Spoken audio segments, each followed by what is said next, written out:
Hello friends, ಎಲ್ಲರೂ ಹೇಗಿದ್ದೀರಾ? ಇವತ್ತಿನ ವಿಡಿಯೋ ಮೂಲಕ ನಾನು ನಿಮಗೆ ಚಿಕನ್ ಚಾಪ್ಸ್ನ ಖಾರವಾಗಿ ಹೇಗೆ ಮಾಡ್ಕೊಳ್ಳೋದು ಅನ್ನೋದನ್ನು ತೋರಿಸ್ಕೊಡ್ತಾ ಇದ್ದೀನಿ. ಎಲ್ಲರೂ ಮಾಡುವಂತಹ ಚಿಕನ್ ಚಾಪ್ಸ್ಗಿಂತ ತುಂಬ ಡಿಫ್ರೆಂಟಾಗಿ ಚಿಕನ್ ಚಾಪ್ಸ್ ಇರುತ್ತೆ.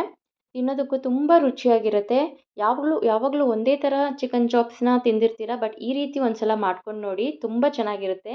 ಹೇಗೆ ಮಾಡೋದು ಅಂತ ನಾನು ನಿಮಗೆ ತೋರಿಸ್ಕೊಡ್ತಾ ಇದ್ದೀನಿ. ಮೊದಲು ಒಂದು ಬಣಾಲೆಗೆ ಇಲ್ಲಿ ಒಂದು ಎಣ್ಣೆ ಹಾಕ್ಕೊಂಡಿದ್ದೀನಿ. 3ರಿಂದ 4 ಟೀ ಸ್ಪೂನ್ ಆಗೋಷ್ಟು ಎಣ್ಣೆ ಮತ್ತು ಎರಡು ಈರುಳ್ಳಿನ ಚಿಕ್ಕದಾಗಿ ಸ್ಲೈಸ್ ಮಾಡಿಕೊಂಡು ಇದಕ್ಕೆ ಎಣ್ಣೆ ಕಾದ ನಂತರ ಇದನ್ನು ಹಾಕ್ಕೊಳ್ತಾ ಇದ್ದೀನಿ. ಇದು ಚೆನ್ನಾಗಿ ನೀವು ಈ ಥರ ಫ್ರೈ ಮಾಡ್ಕೊಳ್ಬೇಕು. ಕಲರ್ ಚೇಂಜ್ ಆಗೋವರೆಗೂ ಇದನ್ನು ಫ್ರೈ ಮಾಡ್ಕೊಂಡಿದ್ದೀನಿ. ಇವಾಗ ಫ್ರೈ ಆಗಿದೆ, ಇದು ಚೆನ್ನಾಗಿ ಬೆಂದಿದೆ.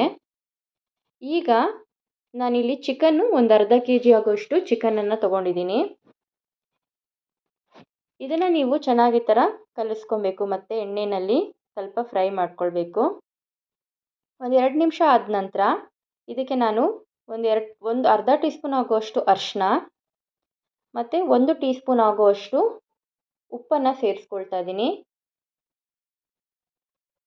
ಮತ್ತು ನಾನಿಲ್ಲಿ 1ರಿಂದ 2 ಟೀ ಸ್ಪೂನ್ ಆಗುವಷ್ಟು ರೆಡ್ ಚಿಲ್ಲಿ ಪೌಡರನ್ನು ಕೂಡ ಸೇರಿಸ್ಕೊಳ್ತಾ ಇದ್ದೀನಿ. ಇಲ್ಲಿ ನಿಮಗೆ ಎಷ್ಟು ಖಾರ ಬೇಕು ಅಂತ ನೋಡಿಕೊಂಡು ನೀವು ಸೇರಿಸ್ಕೊಳ್ಳಿ. ಮತ್ತು 1 ಟೀ ಸ್ಪೂನ್ ಆಗುವಷ್ಟು ಧನಿಯಾ ಪೌಡರನ್ನು ಸೇರಿಸ್ಕೊಳ್ತಾ ಇದ್ದೀನಿ.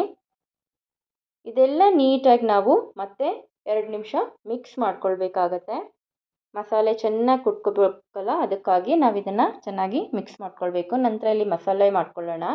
ಒಂದು ಮಿಕ್ಸಿ ಜಾರ್ಗೆ ನಾನಿಲ್ಲಿ 1 ಕಪ್ ಆಗೋಷ್ಟು ಕೊತ್ತಂಬರಿ ಸೊಪ್ಪನ್ನು ಹಾಕ್ಕೊಳ್ತಾ ಇದ್ದೀನಿ. 1 ಮುಷ್ಟಿ ಆಗೋಷ್ಟು ಪುದೀನ ಸೊಪ್ಪನ್ನು ಹಾಕ್ಕೊಳ್ತಾ ಇದ್ದೀನಿ. ಮತ್ತು ನಾನಿಲ್ಲಿ 1 ಇಂಚ್ ಆಗುವಷ್ಟು ಶುಂಠಿನ ತೊಗೊಂಡಿದ್ದೀನಿ. ಮತ್ತು 7ರಿಂದ 8 ಎಸಳು ಆಗುವಷ್ಟು ಬೆಳ್ಳುಳ್ಳಿಯನ್ನು ಹಾಕ್ಕೊಳ್ತಾ ಇದ್ದೀನಿ.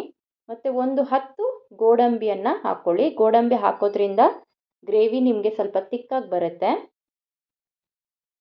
ಮತ್ತು ನಾನಿಲ್ಲಿ 1 ಇಂಚು ಚಕ್ಕೆ ಮತ್ತು ಒಂದು 4ರಿಂದ 5 ಲವಂಗ ಮತ್ತು ನಾನಿಲ್ಲಿ 1 ಈರುಳ್ಳಿಯನ್ನು ಕೂಡ ಕಟ್ ಮಾಡಿಕೊಂಡು ಇದನ್ನು ಗ್ರೈಂಡ್ ಮಾಡ್ಕೊಳ್ತಾ ಇದ್ದೀನಿ.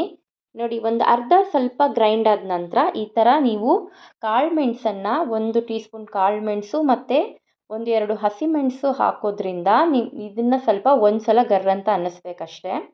ಈಗ ಅದು ರೆಡಿಯಾಗಿದೆ.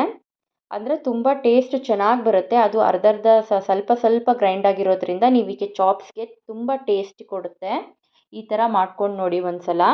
ಮತ್ತು ನಾನಿಲ್ಲಿ ಇವಾಗ ಚಿಕನ್ ಬೇಯಕ್ಕೆ ಇಟ್ಟಿದ್ನಲ್ವ, ಇದು ಚೆನ್ನಾಗಿ ಇವಾಗ ಬೆಂದಿದೆ. ಒಂದು 10 ನಿಮಿಷ ಆಗಿದೆ.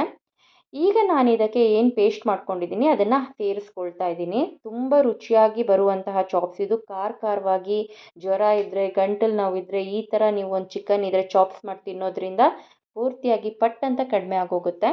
ನೋಡಿ, ಈಗ ಇಲ್ಲಿ ನೀವು ಒಂದು ಗ್ಲಾಸ್ ಆಗೋಷ್ಟು ನೀರನ್ನು ಹಾಕ್ಕೊಂಡಿದ್ದೀನಿ. ತುಂಬ ತೆಳು ಮಾಡ್ಕೊಳ್ಬೇಡಿ, ಸ್ವಲ್ಪ ತಿಕ್ಕಾಗಿದ್ದರೆ ಚೆನ್ನಾಗಿರುತ್ತೆ. ಮತ್ತು ಇದು ನಾನು ಸ್ವಲ್ಪ ಲಿಡ್ನ ಕ್ಲೋಸ್ ಮಾಡಿಟ್ಟು ಒಂದು 10 ನಿಮಿಷ ಕುದಿಸ್ಕೊಂಡಿದ್ದೀನಿ. ನೋಡಿ ಎಷ್ಟು ತಿಕ್ಕಾಗಿ ಬಂದಿದೆ ಗ್ರೇವಿ ಅಂತ. ಅನ್ನದ ಜೊತೆಗೆ, ಮುದ್ದೆ ಜೊತೆಗೆ ಮತ್ತು ಚಪಾತಿ ಜೊತೆಗೆ ಎಲ್ಲದ್ರ ಜೊತೆಗೂ ಇದ್ರ ಕಾಂಬಿನೇಷನ್ ತುಂಬ ಚೆನ್ನಾಗಿರುತ್ತೆ. ಈ ರೆಸಿಪಿ ನಿಮಗೆ ಇಷ್ಟ ಆಗಿದ್ದರೆ ಪ್ಲೀಸ್ ಲೈಕ್ ಮಾಡಿ, ಶೇರ್ ಮಾಡಿ, ಸಬ್ಸ್ಕ್ರೈಬ್ ಮಾಡ್ಕೊಂಡು ನೋಡಿ. ಪ್ಲೀಸ್ ಸಪೋರ್ಟ್ ಮಾಡಿ. Thank you.